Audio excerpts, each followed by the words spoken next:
Gold trusted gold buyers మీరు తాకట్టు పెట్టిన బంగారాన్ని విడిపించి ఈ రోజు ఉన్న మార్కెట్ ధరకు కొనబడను.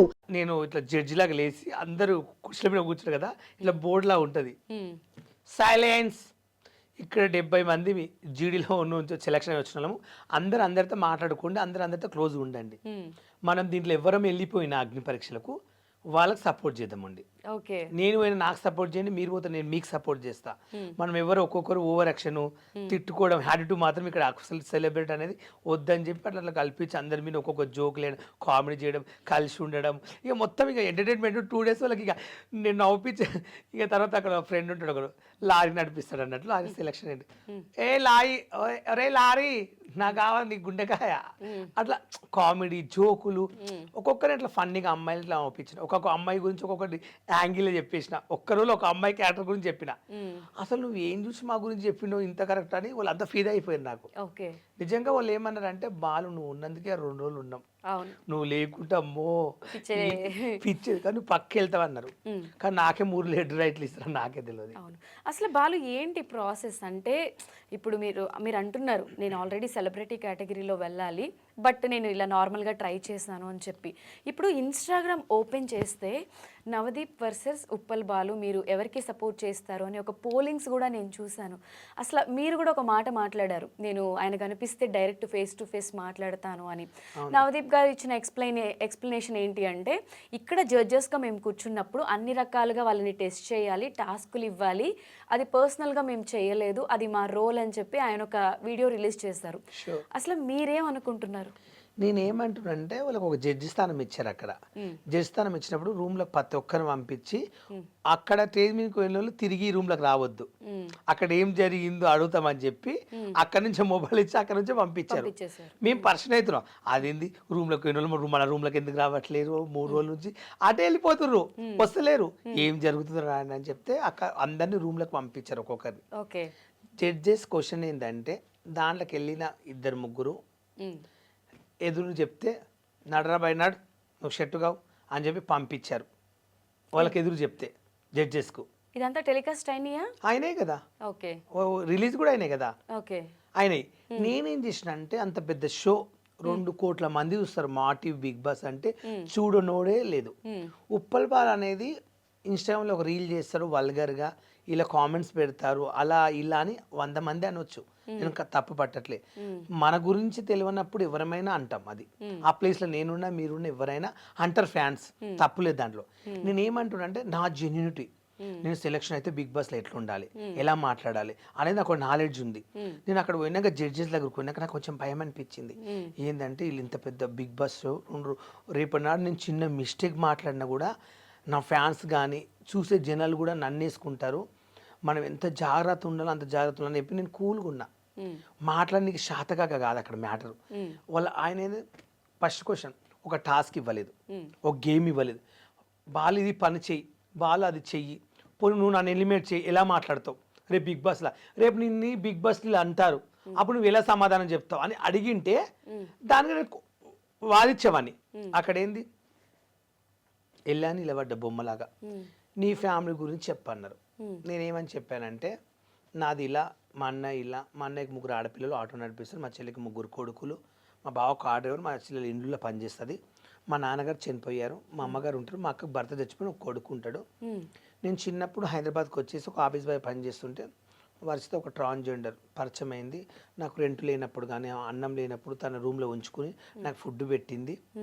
అట్లా కొన్ని రీల్ చేసుకుంటా, టిక్టాక్ వస్తే అలా రీల్ చేసుకుంటా, సారీలు కట్టుకుని కొత్త యాంగిల్ చూపించాలి, జనాలు కొత్త యాంగిల్ చూపించాలి, కొత్తగా చూపించాలని చెప్పి నేను అదొక ఫీల్డ్ ఎంచుకున్నాను. నేను ఆ సారీ కట్టుకున్నాను అంటే ఒక ఫీల్డ్. ఇప్పుడు ఈ బట్టలు ఉన్నాయి, రోజు జనాలు ఇట్లా చూస్తున్నారు, 1 year చూసారు, 2 years చూసారు. నేను టిక్టాక్లో వీడియోలు చేసేటప్పుడు నాకు ఒక టీ షర్ట్ కోట్ ఇట్లా ఇదే డ్రెస్ ఈరోజు ఇదే వేసుకొచ్చిన, ఇట్లు ఈ గెటప్లు ఉండే. కొత్త వాళ్ళు రోజు చూసి 1 year అవుతుంది ఇదే కనబడుతున్నారు, వాళ్ళు కొత్త యాంగిల్ చూపించడని జనాలు అనుకుంటారు. ఆ టాక్ నాకు తెలుసు మైండ్లో. కొత్తగా చూపిద్దామని చెప్పి ఒకరోజు పంజాబ్ డ్రెస్ వేసుకుని చేసిన, డిఫరెన్స్ కనిపించాలని. ఇంకొక రోజు సారీ కట్టుకుంటే ఎట్లుంటానేమో అట్లా కట్టుకున్నా. అది ఎందుకు కట్టుకున్నా అంటే, నా ఫ్యామిలీకి 1 రూపీ వస్తుంది, మాకు తినడానికి అన్నం లేదు, రెంట్ కట్టుకోనికి ఇబ్బందిగా ఉంది నా పరిస్థితి. నిజంగా చెప్పండి, హైదరాబాద్ నుంచి మా ఊరు వెళ్ళిపోదామని ఏడ్చిన రోజులు ఉన్నాయి. అంటే 2 days ఫుడ్ లేక నీళ్ళు దాగి వండుకున్న రోజులు ఉన్నాయి రూమ్లో. ఫుడ్ లేక నీళ్లు తాగి. నీళ్ళు తాగి ఓకే, అంటే టిక్ టాక్స్ రీల్స్ చేయకముందు, చేయకన్నా ముందు కొత్తలో నేను వచ్చినప్పుడు. ఎంటైర్ ఫ్యామిలీనా లేకపోతే మీరు ఒక? నేను ఒక్కని సింగిల్కి ఇక్కడ ఒకరింట్లో పని చేస్తుంటే వాళ్ళు ఇట్లా ఏదన్నా అంటే కొంచెం మనం తట్టుకోలేక నేను చేయనండి, మీకు ఇష్టం లేనప్పుడు ఇంత పని ఎక్కువ పని చెప్తే నేను చేయనండి. సపరేట్ రూమ్ తీసుకుంటే అప్పుడు రూమ్ కట్టుకోవాలంటే నాకు డబ్బులు లేవు, మనీ ఉంటేనే కట్టేది. అట్లా ఇబ్బంది పడి చాలా ఏడ్చేది. ఇక నా ఫ్రెండ్ ఊకే నా ఎలిబినగర్ పోతే కూడా ఆటోకి నాకు 10 రూపాయలు అయ్యేది. 5 రూపాయలు రానికి 5 రూపాయలు 10 రూపాయలు, అదొక ఇబ్బంది. మళ్ళీ ఒకసారి దొరకకుండే బస్కి వచ్చిన ఒక 20-30 రూపాయలు అవుతుండే. అవి రోజు నేను తన దగ్గరకు పోయేది వచ్చేది. పొద్దుగాల పోతే నైట్ వచ్చేది. ఒకసారి రాకుండా అక్కడ కూడా పండుకునే వాడిని. ఇక ఫుడ్ పెట్టేది, పచ్చళ్ళు చేసేది, ఆమె దగ్గర కొంతమంది ఉండేది, బాగా చూసుకునే వాళ్ళు. నేను తన దగ్గర మంచిగా ఉండేది. తన అడుకునికి వెళ్ళినప్పుడు వెళ్ళేసి వస్తే తను వచ్చేవారు, తన రూమ్ క్లీన్ చేయడం, తన బట్టలు విండడం. అట్లా నాకు మంచి ఫ్రెండ్ దొరికిందిరా, అన్నం పెడుతుంది, నీకేమైనా కావాలంటే హెల్ప్ చేస్తాను, అట్లా చూసుకుంది. నాకు కొంచెం మంచిగా అనిపించింది అని తన దగ్గర నేను ఉన్నాను. ఈరోజు ఈ స్థాయిలో ఉండడము, సెలబ్రిటీ. ఇప్పుడు నేను రేపు బిగ్ బాస్కి వెళ్ళినా నేను ఏదైనా ఓపెన్ మైండ్గా చెప్తా, నాకేం సిగ్గుపడనీకి లేదు. ఇది ఇప్పుడు నేను ఒక సెలబ్రిటీని కదా, ఒక మనిషిని చీప్ నాకు అక్కర్లేదు. అలా మెయింటైన్ చేసుకుంటే అలా తిరుగుతూ తనతో ఒక ఆఫీస్ బాయ్గా చేసుకుని సెట్ అయ్యి కొంచెం 6,000కి ఇట్లా పని చేసుకుంటే అట్లా సైన్. నీ ఫ్యామిలీ గురించి చెప్పు అంటే అగ్ని పరీక్షలు చెప్పాను. అయిందని ఇంకేమని చెప్పాలా అని అడిగి ఒక టాస్క్ గేమ్ ఇస్తేనేమో దానికి నేను రివర్స్ చెప్పేవాడిని. ఆడు చెప్పి ఏడ్చేసిన అప్పటికి, ఇలా జరిగింది సార్, నాకైతే ఇది ఆపర్చునిటీ కావాలి బిగ్ బాస్కు అంటే. ఇక డైరెక్ట్ ఇక నవదీప్ గారు, నువ్వు బిగ్ బాస్కి పోయి ఏం ఉద్ధరిస్తావు, సమాజానికి నువ్వేం మెసేజ్ ఇస్తావు, నువ్వు చేసేవి అన్ని వల్గర్ వీడియోస్ ఉంటాయి, నువ్వు చేసే అన్ని చిల్లర్ వీడియోస్ ఉంటాయి అని అంటుండు. అదేం క్వశ్చను? నేను ఆ టైంలో అలా అన్నప్పుడు, సార్ నేను ఒకప్పుడు నేను అది కూడా టెలికాస్ట్ చేయమని మొత్తం నేను ఏమనంటే, సార్ నేను ఒకప్పుడు చిల్లరగా చేశాను, నేను కాదని చెప్పట్లే, నాకు చాలా బ్యాడ్ కామెంట్స్ పెట్టారు నా ఫ్యాన్స్, నా గురించి తెలియనప్పుడు పెట్టారు, నేను ఒప్పుకుంటున్నా. సారీస్ కట్టుకుని నా ఫ్యామిలీ బతికించుకోవడానికి, నా ఫ్యామిలీ ఫుడ్ కోసము నేను సారీ కట్టుకున్నా సార్. నేనైతే ఎలాంటి తప్పు పని చేయలేదు, నేను ఎలాంటి దొంగతనాలు చేయలేదు, ఎవరి దగ్గర పోయి నేను దోచుకుని తినలేదు. నేను మనీ కోసం, నా ఫ్యామిలీ కోసమే అలా తీగజారు చేశాను. ఇప్పుడు నేను చేయట్లేదు. నాకు బెట్టింగ్ యాప్లు 40 లక్షలు 30 లక్షలు ఇస్తంటే పాపం సొమ్ము నాకు వద్దు, నేను చెయ్యనని బరాబర్ గుర్తించా. అవన్నీ చెప్పిన వచ్చాయి బెట్టింగ్ యాప్స్ కూడా ప్రమోట్ చేయాలి, వచ్చాయి కదండి 40 లక్షలు ఇస్తాను అప్పుడు, కానీ చేయలేదు. చాలా మంది చేస్తారు, నేను చేయలే కదా. చాలా మంది కోట్లు తీసుకుని చేయలేదని చెప్పి వీడియో పెట్టారు. నాకు నా దీప్ కూడా నాకు ఫోన్ ఇప్పించాడు, చేయనందుకు జెన్యున్ ఉన్నావు బాలని. అలాంటి నేను చేయలేదు సార్ అని చెప్పా. నేను బిగ్ బాస్ పంపిస్తే సమాజానికి ఏమి పంపిస్తే మేము ఏం చేయాలని మీరు మళ్ళీ తిడతారు రేపటి నాడు, ఏమి ఇవ్వాలని అన్నాడు. నాకు కోపం వచ్చింది అప్పటికి. తననేమో ట్రాన్స్జెండర్ వా నువ్వు బాలు, నువ్వు ట్రాన్స్జెండర్ వా అని అడిగింది. నేను ట్రాన్స్జెండర్ అనుకో అంటే ట్రాన్స్జెండర్స్ అంటే పంపించారా బిగ్ బాస్కు? ఎంతమంది 2 వెళ్ళారు ఎగ్జాంపుల్ అడిగింది. నేను అక్కడ బుక్లు ఇచ్చినప్పుడు ఏమని రాశాను? అవును, బుక్లెట్లో మీరు ఏవో క్వశ్చన్స్ అన్ని ఫిల్ చేయాలి కదా, అక్కడ జెండర్ మీరు ఏమని రాశారు?